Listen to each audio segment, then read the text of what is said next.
Hey guys, LQ back with the LQ review, and I'm here to talk some Cobra Kai Season 3 theories. What's going to happen in Cobra Kai Season 3? Um, so I have some thoughts on it, but I'm anxious to know your thoughts on it too. So, let me know in the comments down below what you think is going to happen in Season 3. Let me know what you would like to see happen in Season 3 of Cobra Kai. Obviously, there's going to be some spoilers in this because we're going to be talking about some of the things that happened in season 2.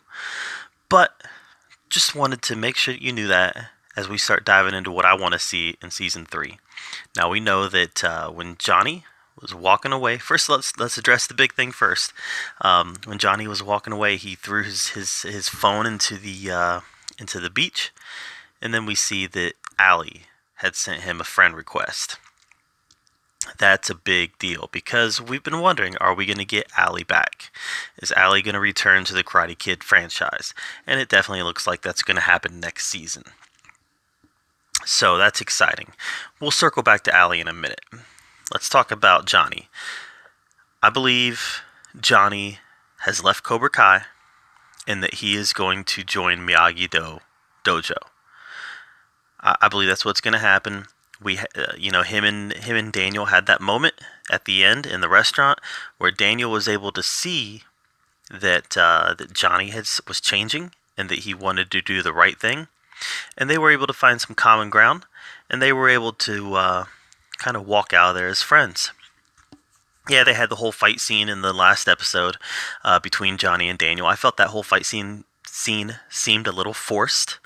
I would rather that scene just not be in it altogether because I don't know. I want them to be friends. I want them to be friends. But I don't know. It made Daniel look like a jerk, and I feel like now that Kreese is in control of Cobra Kai, that he has no choice but to go to Miyagi-Do, go to Daniel, and say, hey, I want to help. I made this mess. I want to help clean it up. Now, of course, Daniel, he's in a situation where he has to walk away from karate. His daughter is in the hospital. His wife is done with it. He took down Miyagi's picture and said, I'm sorry, I thought I could do better. So Daniel's in a situation where he's walking away from karate. And then you're going to have Johnny showing up and saying, hey, I want to help. I want to help clean up this mess. So that's going to be an interesting dynamic. Is Daniel going to train Johnny in the ways of Miyagi-Do? Is Daniel and Johnny going to run the dojo together? Is Daniel going to sit back and not do anything with the dojo and let Johnny run it? And let Daniel kind of pull the strings from the sidelines while Johnny's running Miyagi-Do? There's a lot of questions here. What's his relationship going to be like with his dad when his dad comes to Miyagi-Do? There's a lot of questions there, but I think that they set it up. I believe that this is going to happen, that Johnny's going to start working with Miyagi-Do. I don't know that, but I think that that was what we were meant to walk away with, was that Johnny's done with Cobra Kai, he's got to figure out how to beat them, he's going to turn to Daniel and Miyagi-Do. The question is, what's that going to do with him and Daniel's relationship and him and Robbie's relationship? And how's Daniel gonna work that given the place that he's in at the end of episode 2? So that's interesting stuff. Now let's circle back to Allie. Yeah, I know Daniel's married. That's fine. You don't have an ex come back in your life though without it causing problems. It's gonna cause problems, alright? An ex walks into your life, and it doesn't matter if you're married or not, it's gonna change your behavior. And it's usually gonna change your behavior for the bad. That's why my philosophy always is, stay away from those exes. And I just feel like Allie's gonna walk in, and I don't think Daniel's gonna cheat on his wife. I don't think that's the type of person that they've set him up to be. Even though he makes a lot of bad decisions, I don't think that's the type of person that they've set him up to be. He's a good person. and people who cheat on their wives are scumbags. But I do think that her coming back is going to put more friction between Daniel and his marriage. And I think it's going to put friction between him and Johnny as well. I could see Allie coming back and being a love interest for Johnny. I really could. Even though I'd rather him be with Diaz's mom, I could see Allie coming back and being that love interest for Johnny. We know that she got married to some surgeon or something like that, but they could be divorced. Who knows? I could see her, though, being a wedge between Daniel and Johnny that's going to cause continued problems between them. Even if they're starting to get along, they're doing this Cobra Kai thing together. Not Cobra Kai. They're doing this Miyagi-Do thing together. They're working together for a common good. Here comes Allie, and it's going to be another wedge between them. It's just going to drive up old feelings. That's what exes do. Exes drive up old feelings. And that's what she's going to do. She's going to drive up old feelings. And it's going to create that rift between him and Johnny again. Daniel and Johnny. So I feel pretty strongly that's what's going to happen. And I don't know that Allie's going to have a whole season arc. She might just show up long enough just to cause problems with our two primary characters. All right, let's get to some of the youth characters. Diaz isn't going to die, but where's his allegiance going to lie?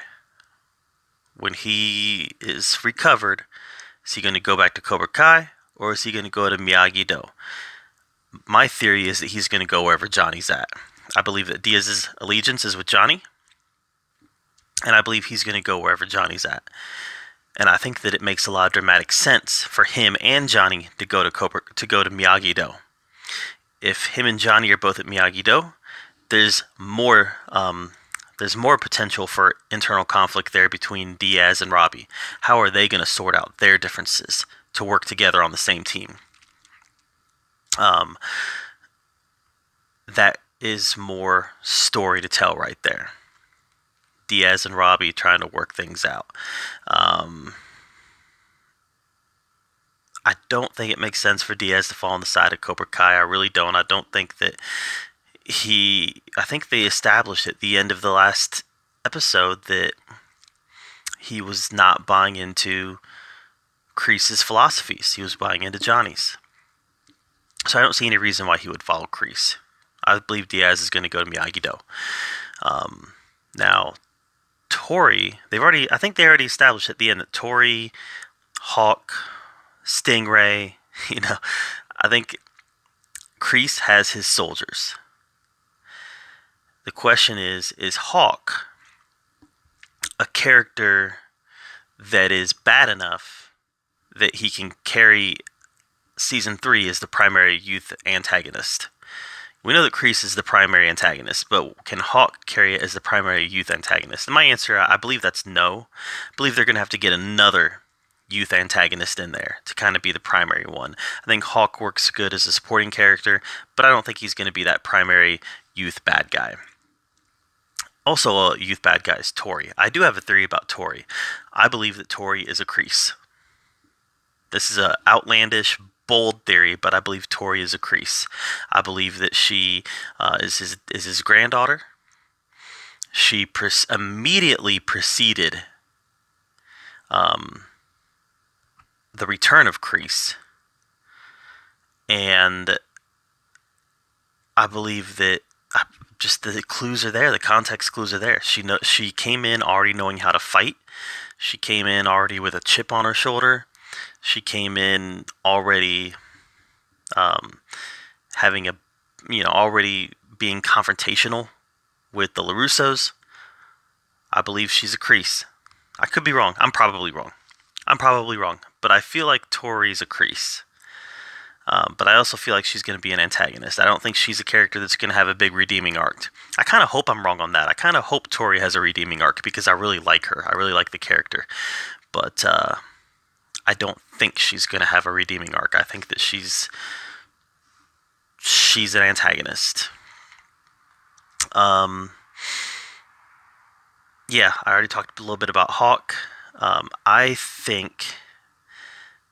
I think that we're going to see Kreese's story wrap up in Season 3. if it does go 4 or 5 seasons, I don't think Kreese's story is going to go beyond season 3. And I don't, no, there hasn't even been any context clues to tell me that. I just kind of feel like Kreese's story will wrap up after season 3. Again, I could be wrong. I'm probably wrong. I even kind of hope I'm wrong because I love the Kreese story. So I kind of hope I'm wrong. But I kind of feel like season 3 will be the end of Kreese. But I really hope we get Terry Silver in this. I really do. I really do. I know that a lot of people like to poo-poo Karate Kid 3, but I hope we get Terry Silver. He's a phenomenal character, kind of over the top, but a lot of fun to watch. Forget Mike Barnes. I could care less about Mike Barnes, but I hope we get some Terry Silver. So, I don't know. Those are some of my theories for season 3 of Cobra Kai. Again, let me know your theories down below. I'll be fascinated to hear them. And you've probably thought of some stuff that I haven't even thought about at all. So let me know. Thanks for being here at the OK Review, where we talk about all the geeky, all the nerdy stuff that we love to talk about. And until next time, we'll see you later.